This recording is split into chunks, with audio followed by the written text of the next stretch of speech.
beberapa orang yang saya ketemu itu dia sangat kelelahan ya, sangat berat bagi mereka harus berjalan sekian kilometer.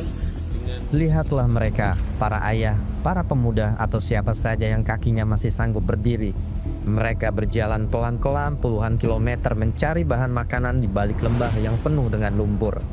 Ketika bahan makanan didapat, mereka harus memanggul.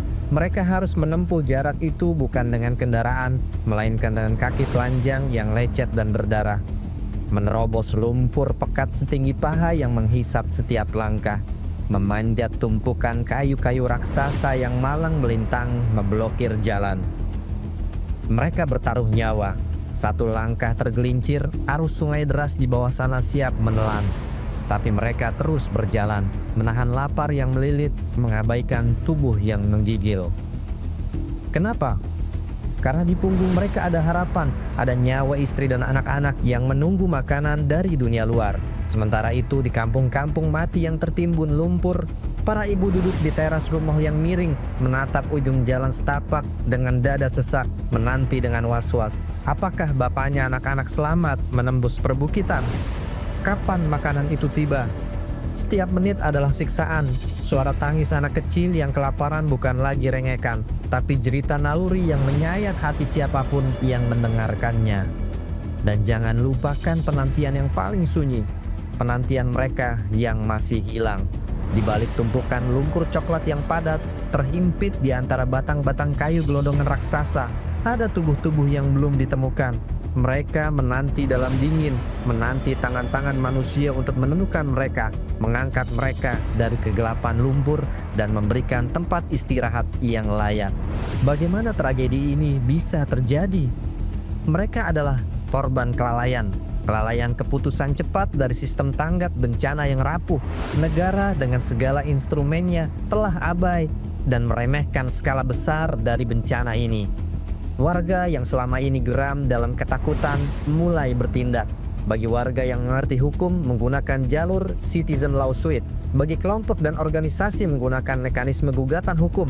Bagi korban langsung yang telah mulai memberi isyarat bendera putih. Dan bagi netizen, para pejuang di balik jari jemarinya terus mengangkat isu ini ke permukaan.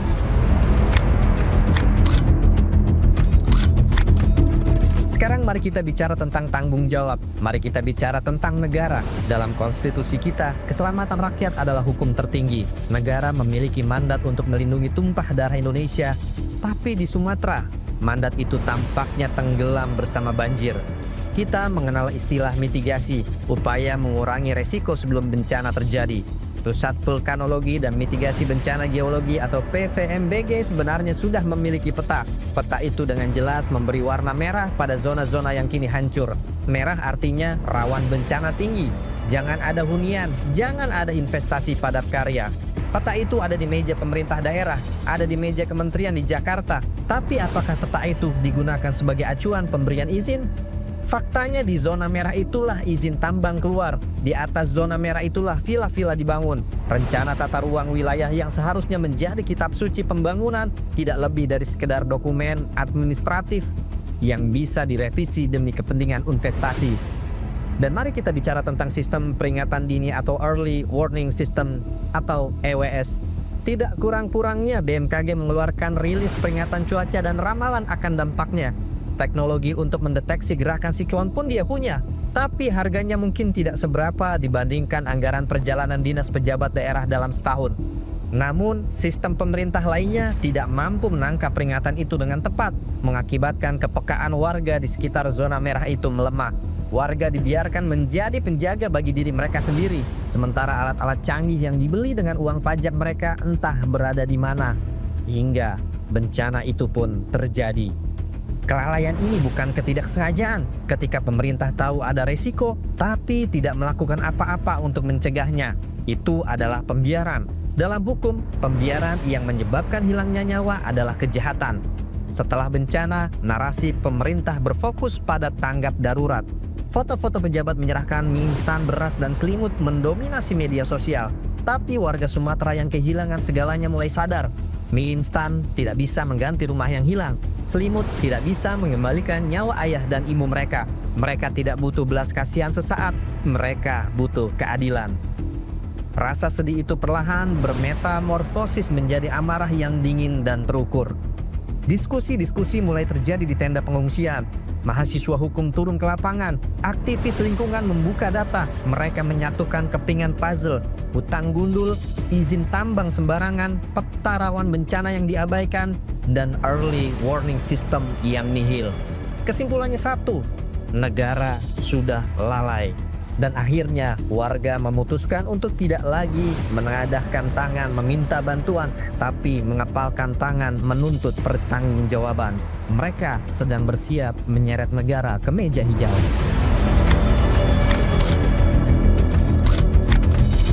Lembaga Bantuan Hukum dan Advokasi Publik LBHAP PP Muhammadiyah berencana menempuh jalur hukum terhadap pemerintah jika status banjir bandang dan tanah longsor di Sumatera tidak segera ditetapkan sebagai bencana nasional. Muhammadiyah mempertimbangkan untuk mengajukan gugatan class action terhadap Presiden RI jika aspirasi mereka untuk menaikkan status bencana tidak diindahkan. Langkah ini akan dikonsolidasikan dengan jaringan LBHAP Muhammadiyah se-Indonesia.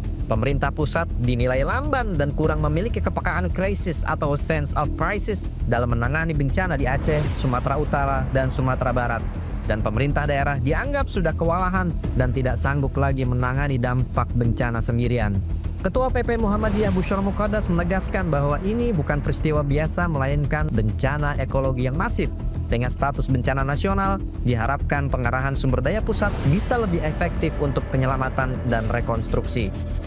Seorang advokat bernama Arjana Bagaskara Solihin mengambil langkah berani. Pada tanggal 5 Desember kemarin, ia resmi mendaftarkan gugatan citizen lawsuit ke PT UN Jakarta dengan nomor perkara 415-G-TF-2025. Siapa saja yang digugat? Tidak main-main. Tergugat pertama adalah Presiden Prabowo Subianto, disusul Menteri Kehutanan, Menteri Keuangan, hingga Kepala BNPB. Tuntutannya cuma satu, tetapkan bencana nasional sekarang juga. Mungkin Anda bertanya, memang apa bedanya kalau cuma status bencana daerah? Dengan status bencana nasional, akses sumber daya dan anggaran pusat terbuka penuh.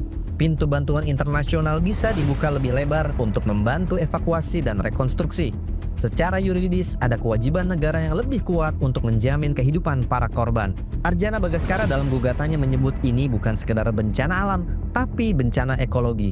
Ada dampak deforestasi dan kegagalan kebijakan di sana. Artinya negara punya andil dan harus bertanggung jawab. Gugatan warga negara atau citizen lawsuit seperti ini sebenarnya punya akar kuat di Indonesia. Kita pernah melihat warga Kalimantan memenangkan gugatan Karhutla atau warga Jakarta yang menggugat pemerintah soal banjir. Hukum kita mengakui bahwa rakyat punya hak atas lingkungan yang aman. Jika negara lalai dalam mitigasi dan penanganan, rakyat punya hak untuk menyeret penguasa ke meja hijau. Keresahan ini pun telah menggaung ke dunia internasional. Berbeda dengan pemerintah pusat yang menyatakan masih sanggup menangani bencana tanpa bantuan asing, pemerintah Provinsi Aceh secara mandiri telah mengirimkan surat ke dua lembaga di bawah naungan PBB, yaitu UNDP atau Badan Pembangunan PBB dan UNICEF atau Badan Anak-anak PBB. Tujuannya adalah meminta keterlibatan dan bantuan langsung dalam penanganan pasca bencana karena skala kerusakan yang melampaui kapasitas daerah. Meski sempat ada klarifikasi dari pemerintah Aceh agar tidak terkesan melangkahi presiden, langkah ini dibaca publik sebagai sinyal darurat bahwa daerah sangat membutuhkan bantuan internasional yang belum dibuka oleh pemerintah pusat. PBB pun melalui OCHA melakukan pemantauan intensif. Kantor Koordinasi Urusan Kemanusiaan PBB UN-OCHA telah mengeluarkan Situation Report atau SITREP yang sangat mendetail mengenai bencana ini. Dalam laporan tersebut, PBB mencatat angka-angka yang lebih mengkhawatirkan daripada rilis resmi awal pemerintah. Secara tersirat, laporan-laporan kemanusiaan internasional ini menyoroti keterlambatan respons dan hambatan akses yang dialami oleh para korban. Tekanan dari NGO seperti Greenpeace, Walhi, dan beberapa lembaga swadaya masyarakat yang memiliki jaringan internasional mulai menyuarakan isu ini sebagai bencana ekologis dan kejahatan ekosida. Greenpeace Indonesia menyatakan bahwa banjir ini adalah dampak nyata dari kegagalan kebijakan pemerintah dalam melindungi hutan selama bertahun-tahun. Narasi kelalaian negara ini biasanya menjadi basis untuk laporan-laporan pelanggaran hak asasi manusia terkait lingkungan ke mekanisme PBB. muncul pula usulan dari pegiat HAM dan Rumah Mediasi Indonesia untuk membentuk panel ahli guna menyelidiki apakah bencana ini bisa dikategorikan sebagai ekosida, yang merupakan isu serius di level hukum internasional. Lembaga dunia seperti PBB dan organisasi kemanusiaan internasional seringkali melontarkan kecaman atau kritik keras terhadap negara yang dianggap lambat, tertutup, atau diskriminatif dalam menangani bencana. Kritik ini biasanya muncul ketika birokrasi negara menghambat masuknya bantuan internasional atau ketika pemerintah dianggap gagal melindungi warga sipil yang paling rentan. Di antaranya Myanmar pada bencana badai Nargis pada tahun 2008. Ini adalah salah satu kasus paling terkenal di mana PBB memberikan tekanan luar biasa. Setelah badai Nargis yang menewaskan lebih dari 130.000 orang, junta militer Myanmar menolak masuknya pekerja bantuan asing dan menahan kapal bantuan di lepas pantai selama berminggu-minggu karena alasan keamanan nasional dan kedaulatan. Sekjen PBB saat itu Ban Ki-moon mengkritik keras sikap tertutup tersebut dan menyebutnya tidak dapat diterima. Bahkan muncul perdebatan internasional tentang penerapan prinsip responsibility to protect dan gagasan bahwa dunia internasional berhak melakukan intervensi kemanusiaan jika sebuah negara gagal melindungi rakyatnya sendiri dari bencana massal. Ada juga Haiti pada gempa bumi tahun 2010. Kritik terhadap penanganan di Haiti bersifat dua arah, kepada pemerintah lokal dan kepada efektivitas koordinasi PBB sendiri. Pemerintah Haiti dianggap gagal dalam mengkoordinasikan bantuan yang membanjiri negara tersebut, sementara korupsi membuat dana pemulihan tidak sampai ke masyarakat.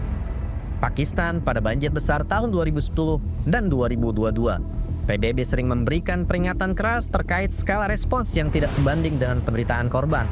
Pada banjir 2022, PBB memberikan teguran kepada komunitas internasional karena kurangnya pendanaan, namun juga menyoroti pemerintah Pakistan terkait perencanaan tata ruang yang buruk.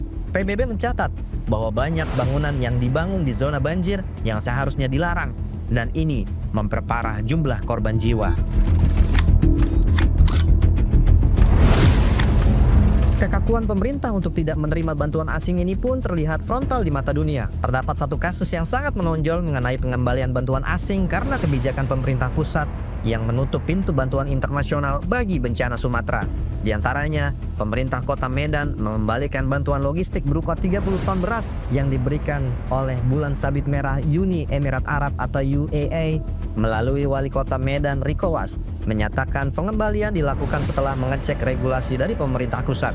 Berdasarkan arahan Presiden Prabowo Subianto, Indonesia saat ini tidak menerima bantuan dari pihak asing karena pemerintah merasa masih mampu menangani bencana secara mandiri dengan anggaran domestik. Bantuan tersebut awalnya sudah diterima di gedung PKK Medan, namun akhirnya harus dikirim kembali kepada pihak Uni Emirat Arab demi mematuhi kebijakan nasional. Pemerintah Malaysia pun melalui Menteri Dalam Negeri telah menawarkan bantuan, namun ditolak oleh pemerintah pusat. Meski demikian, sempat terjadi perbedaan kebijakan di tingkat daerah. Gubernur Aceh Muzakir Manaf atau yang biasa kita sapa Mu'alem, secara terbuka menyatakan Aceh tetap menerima bantuan medis dan logistik. Ada sekitar 3 ton obat-obatan dan pakaian dari relawan Malaysia karena kondisi lapangan yang sangat mendesak, meski pusat tetap pada posisi menolak bantuan antar negara secara resmi. Hal ini membuat perdebatan narasi di antara pejabat nasional di Indonesia dengan masyarakat Malaysia. Itu nilainya nggak sampai 1 miliar, lebih kurang 1 miliar. Ya kita kan negara kalau untuk 1 miliar kita cukup, kita punya anggaran yang jauh lebih besar daripada itu. Yang kita deploy juga jauh lebih besar daripada itu. Jadi jangan sampai nanti image-nya seolah mendapat bantuan dari negara lain, padahal sebenarnya nggak seberapa. Jangankan sebut 60.000 US dollar. Kalau 60 ringgit pun disumbang oleh seseorang, harus berterima kasih.